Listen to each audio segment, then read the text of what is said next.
Assalamualaikum warahmatullahi wabarakatuh.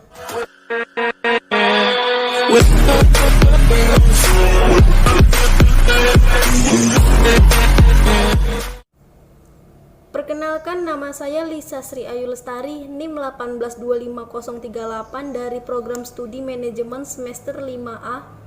Nah, di sini saya akan membahas tentang soal UAS mata kuliah Teknopreneur 4, dosen pengampu Bapak Purwantoro SE MSI.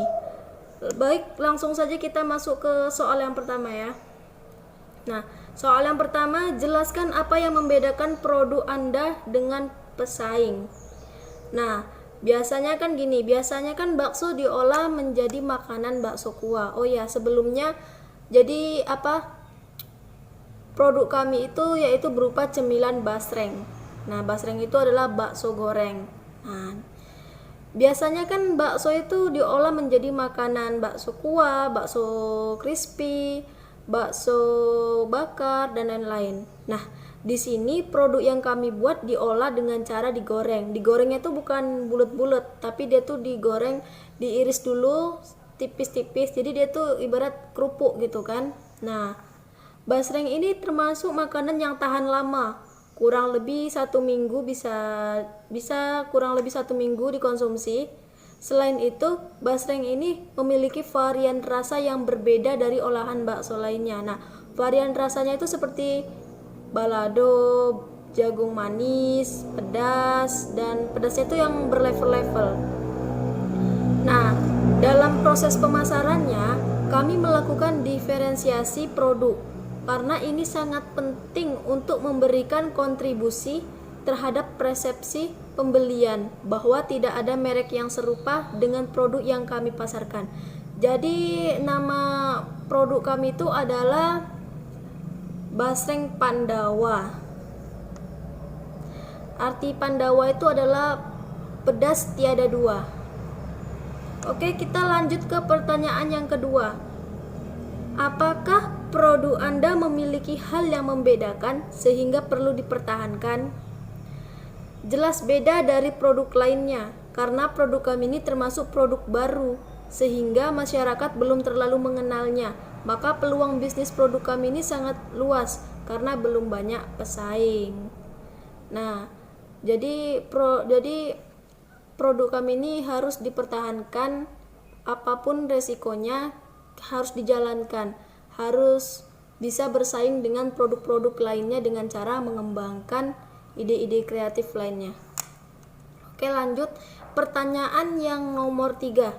Jelaskan pada segmen mana ide bisnis Anda ini. Nah, segmentasi pasar yang kami pilih tentu saja kalangan para remaja, anak-anak, dan juga dewasa. Tetapi segmentasi pasar tersebut kami fokuskan kepada kalangan remaja. Kenapa? Karena segmentasi pasar tersebut biasanya diutamakan dengan memilih para remaja yang suka ngemil. Karena batas usia remaja itu suka keluar, suka nongkrong. Jadi kami tuh lebih fokus utama itu pelanggannya itu ke yang remaja. Nah, bisnis kami juga memiliki segmen, yang itu pertama segmen lokasi yang strategis. Tujuannya agar bisnis kami dekat dengan konsumen, mudah dicari, dan sebagainya. Yang kedua yaitu segmentasi harga, di mana kami menerapkan harga yang sangat terjangkau. Tujuannya itu agar semua kalangan itu bisa membelinya, mulai dari kalangan bawah sampai kalangan teratas gitu. Oke, kita lanjut ke pertemuan yang keempat. Pertanyaan yang keempat. Nah, pertanyaan keempat itu coba jelaskan bagaimana agar Anda dapat mencapai target segmen pelanggan dengan biaya marketing message yang secara efektif. Nah, di sini kami harus memiliki rencana yang jelas dulu untuk biaya yang efektif dalam mengakuisisi pelanggan dengan cara yang pertama yaitu kenali pelanggan. Nah, karena hal ini paling penting dalam melakukan pemasaran, adalah riset tren pasar, sehingga dapat menemukan segmentasi pasar yang tepat, sehingga produk dapat bersaing dan dapat membaca pesaing kita dalam mengembangkan pasar. Yang kedua yaitu melakukan promosi, di mana usahakan promosi dilakukan dengan cara yang kreatif, sehingga dapat membuat pelanggan tertarik. Jangan lupa untuk melakukan promosi secara konsisten dan berulang kali. Yang ketiga yaitu menjalin hubungan baik dengan pelanggan. Pelanggan adalah aset yang cukup berharga bagi perusahaan. Oleh karena itu, kita harus memberikan pelayanan terbaik untuk para pelanggan. Yang kelima yaitu pertanyaan yang nomor 5, jelaskan bagaimana Anda bisa membuktikan kelangsungan ide Anda dengan cepat dan murah. Nah, jadi hal yang perlu kami lakukan itu yang pertama adalah mengadakan promo, di mana promo itu yaitu beli 2 gratis 1. Selanjutnya memberikan kepada setiap pembeli yang datang, mempromosikan dengan harga yang murah, menarik pelanggan dengan cita rasa yang berbeda, peningkatan kualitas. Yang kedua yaitu peningkatan kualitas, di mana produsen meningkatkan daya tahan produk atau dengan meningkatkan keandalan dan kecepatan pelanggan terhadap konsumen. Yang selanjutnya yaitu peningkatan keistimewaan, di mana produk ada 4 indikator yang dapat meningkatkan keistimewaan suatu produk, seperti kualitas bahan yang dipakai, keanekaragaman, kenyamanan dalam pemakaian suatu produk ataupun dalam mengonsumsi suatu produk cemilan itu, dan harus menambahkan ide-ide kreatif lainnya terhadap suatu produk ini. Nah, selanjutnya meningkatkan gaya produk. Di sini kami meningkatkan nilai suatu produk dari segi pemilihan warna produk tersebut. Jadi kan warna-warna dari varian rasa itu kan berbeda-beda. Nah, dari situ kita bisa meningkatkan warna-warna supaya menarik gitu. Nah, rancangan atau desain yang menarik dan terakhir adalah kemasan yang dapat memberi nilai tambah bagi produk tersebut. Oke, nanti stiker produk nanti saya berikan di akhir video. Lanjut yaitu yang keenam ya. Jelaskan bagaimana tentang keuangan, proyeksi keuangan dalam ide bisnis Anda. Nah, di sini dapat kita lihat yaitu aspek keuangan, kebutuhan dana investasi, biaya praoperasi. Biaya praoperasi mencapai sampai dengan kurang lebih 3 juta rupiah yang digunakan untuk proses penyewaan tanah dari mendirikan suatu bangunan. Yang kedua modal kerja, di mana modal kerja itu digunakan untuk membiayai seluruh yang mencapai 10 juta rupiah. Dan yang C, total kebutuhan dana investasi sebesar 13 juta rupiah. Nah, rancangan pembelanjaan sumber dana, modal sendiri dapat digabungkan ke 5 pemilik, yaitu kurang lebih sekitar 6 juta. Dan rencana kebutuhan dana, di sini kita dapat lihat aktiva tetapnya itu ada seperti kompor, wajan, spatula dan lain-lain. Dan aktiva lancarnya bisa kita lihat juga, yaitu berupa kas, bahan baku, bahan pelengkap. Nah, jadi dari total itu jumlah aktivanya sebesar 575.000, sedangkan jumlah aktiva lancarnya adalah 10 juta. Nah, total aktivanya yaitu 10.575. Selanjutnya proyeksi keuangannya itu proyeksi penjualan. Yang pertama, penjualan per hari itu bisa mencapai 2 juta rupiah. Yang kedua itu penjualan per bulannya yaitu bisa mencapai 60 juta rupiah. Dan yang ketiga penjualan per tahunnya itu bisa mencapai 720 juta rupiah. Itulah keuangan atau proyeksi keuangan dalam ide bisnis kami.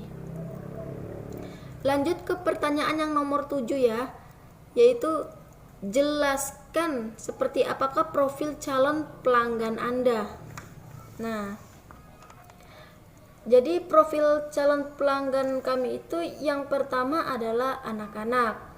Dalam hal ini adalah anak-anak yang dimaksud itu seperti apa? Jadi anak-anak yang dimaksud ini dari TK sampai dengan SD. Nah, salah satu segmentasi pasar pelanggan produk kami karena anak-anak itu cenderung menyukai makanan yang gurih dan menarik. Nah, produk kami ini aman untuk dikonsumsi oleh anak-anak karena produk kami ini tanpa pengawet. Nah, yang kedua itu remaja. Seperti saya jelaskan tadi di pertanyaan nomor berapa? Nomor 2 apa nomor berapa? Ya, jadi yang paling utama itu fokus kepada remaja karena remaja itu cenderung dengan hal-hal yang berbau makanan, seperti kan karena mereka tuh suka ngemil. Saya sendiri juga suka ngemil. Dan yang ketiga itu adalah dewasa. Nah, jadi kadang orang tua kan juga pengen ngemil gitu. Kecuali kakek-kakek ya, karena kan basreng ini kan teksturnya agak keras sedikit gitu. Kita lanjut ke nomor 8. Jelaskan perhitungan berapa lama bisnis bisa produk maupun layanan Anda bisa hidup punya lifetime di pasar. Nah, produk kami ini diperkirakan tidak memiliki limit waktu karena tergantung dengan perkembangan dan inovasi setiap tahun yang akan dibuat. Otomatis dengan adanya tambahan inovasi dapat membantu umur hidup produk, termasuk dalam mengkaji break-even point-nya, sehingga jangkauan umur tanpa limit dapat terlaksana. Namun dalam tahap pertama awal diperkirakan umur hidup selama 3 tahun. Lanjut yang nomor ke-9 ya. Jelaskan bagaimana tahapan dengan mengeksekusi ide bisnis Anda. Nah, sebagai pembisnis, kita mungkin harus mengetahui jika mengeksekusi ide bisnis itu adalah salah satu tantangan yang cukup berat.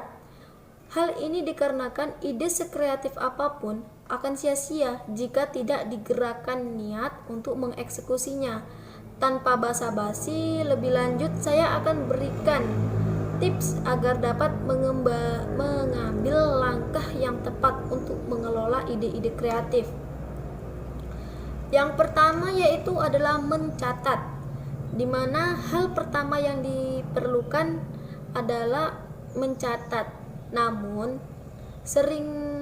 beberapa orang sering lupa dipraktekkan. Padahal penyelamat awal dari ide kreatif adalah tidak terbang sembarangan, adalah dengan mencatatnya. Oke, yang kedua yaitu buat rancangan matang, di mana langkah selanjutnya untuk mengeksekusi ide adalah menjabarkan ide-ide singkat tersebut menjadi sebuah rencana yang lebih besar, karena bisa membuat mind mapping tentang poin-poin dasar apa saja yang bisa dilakukan. Kembangkan ide kita yang telah dicatat sebelumnya sampai menjadi rencana sedetail mungkin agar memudahkan eksekusinya nanti. Yang ketiga yaitu kembangkan rencana menjadi to-do list. Cara mengeksekusi ide berikut adalah dengan menurunkan rencana yang matang tersebut ke dalam beberapa rencana kecil. Di sini kita bisa membuat to-do list untuk tiap bagian rencana.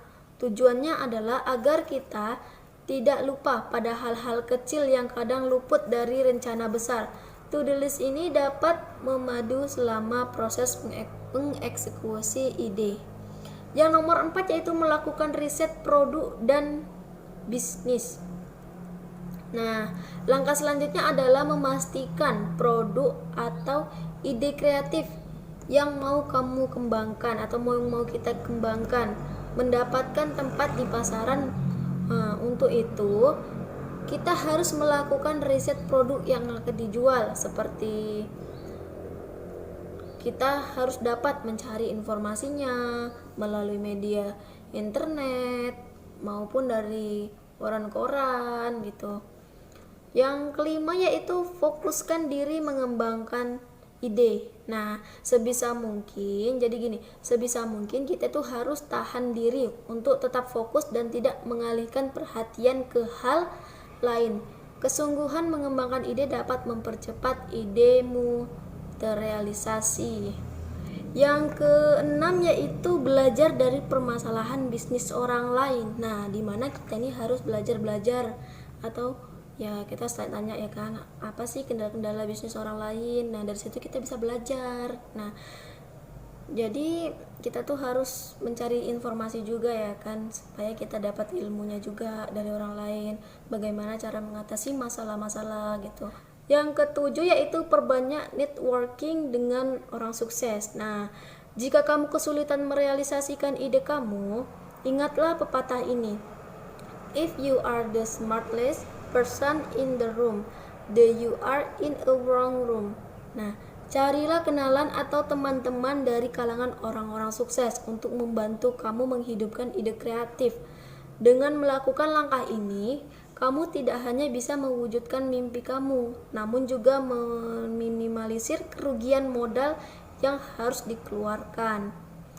Kita lanjut ke nomor 8 yaitu trial and error. Berhasil atau gagalnya dalam eksekusi sebuah ide tidak bisa kita dapatkan dengan instan. Kadang jengkel sih memang rasanya jika kita sudah membayangkan sebuah ide kan dengan megahnya. Namun saat mengeksekusi hasil karya tersebut tidak dapat dibayangkan saat mendapatkan ide, mengalami kegagalan dalam proses kerja atau berbisnis. Kadang memang bisa membuat kita berusaha lebih baik lagi di percobaan selanjutnya. Jadi gagal, coba lagi. Kita lanjut yang ke-9 yaitu mencari mood booster. Nah, jadi kalau nggak mood gitu kan nggak enak gitu ya kan. Nah, jadi kita tuh harus sesuai dengan mood, dengan cara kalau mau membangunkan mood itu kita harus refreshing dulu atau hal-hal yang kita sukai kita kerjakan. Yang 10 pamerkan di media sosial. Jadi kalau kita punya usaha kita wajib memamerkannya, yaitu dengan catatan kita memamerkannya itu ya biar agar orang tuh tertarik dengan bisnis kita gitu. Kita lanjut ke nomor 10 yaitu jelaskan apakah bisnis Anda siap menghadapi persaingan bisnis. Nah, jadi gini, siap nggak siap, yang namanya kita berbisnis, kita tuh harus siap menghadapi yang namanya perkembangan zaman ataupun persaingan bisnis apalagi di era globalisasi yang semakin maju. Nah, untuk menjalankan usaha itu sangatlah tidak mudah. Sebagai entrepreneur, kita harus mempertimbangkan usaha yang sedang ataupun kita rintis. Mulai dari mental, modal, dan ide harus kita persiapkan.